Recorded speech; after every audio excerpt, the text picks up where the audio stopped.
هي كذلك كتحد من هذا الدراسي، وكاين الداخليات كذلك، وكاين اعاده تاهيل المؤسسات.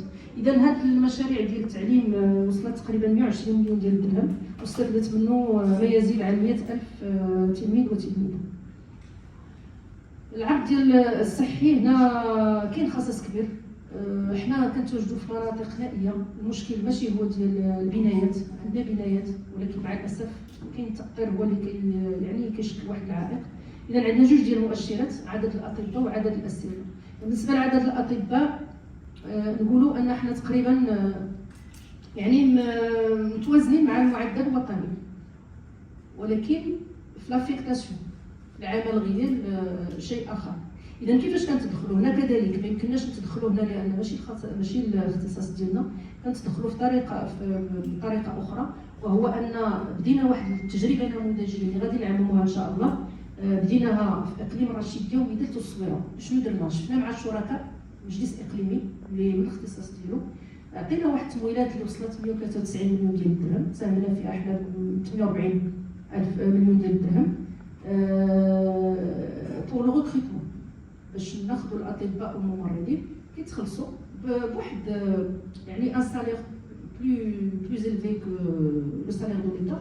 علاش؟ باش كتكون تحفيزات باش هذوك الناس اللي كيمشيو كيتعينوا في هذه المناطق النائيه على الاقل تكون عنده تحفيزات ماديه. وكذلك الا تمكنا كنوفروا الايواء، او لا على الاقل تنديروا لا كليماتيزاسيون، لان بعض المرات كتكون مناطق ديال الارفود ولا ديال الاسزاد توصل الحراره 56 52 في الصيف. يعني كنحاولوا ما امكننا حتى هذاك الطبيب يعني كنكونوا تقريبا في عليكوت باش نحاولوا يعني نشوفوا نعالجوا هذا المشكل ديال عدم الالتحاق ديال الاطباء او الممرضين.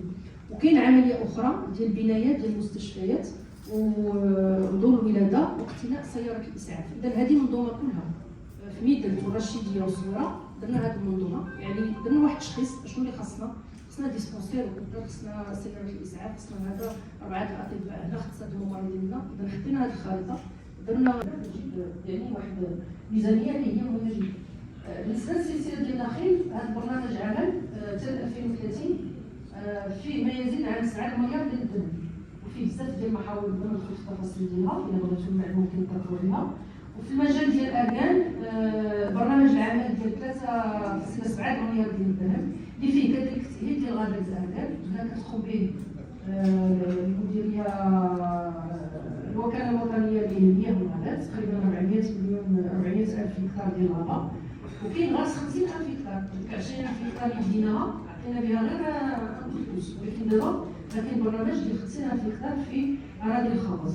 وكاين كذلك الجانب ديال التثمين والجانب ديال التسويق اللي كيدخل في نفس عقد البرنامج.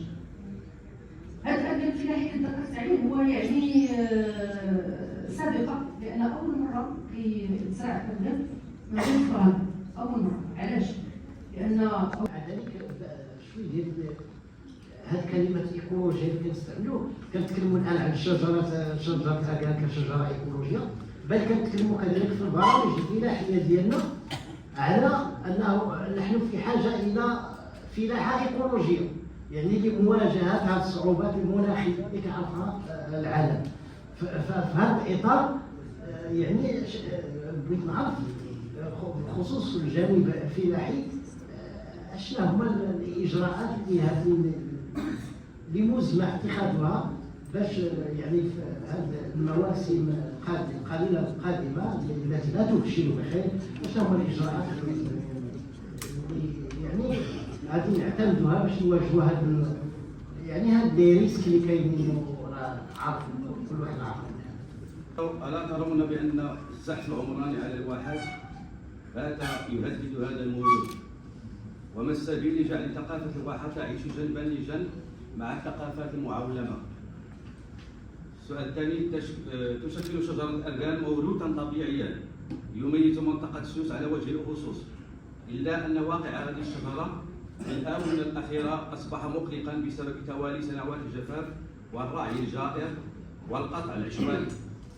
فما هي استراتيجيتكم لحماية شجرة الأركان وجعلها تساهم في نسيج التنمية الاقتصادية بالمناطق التي تحتضن هذه الشجرة؟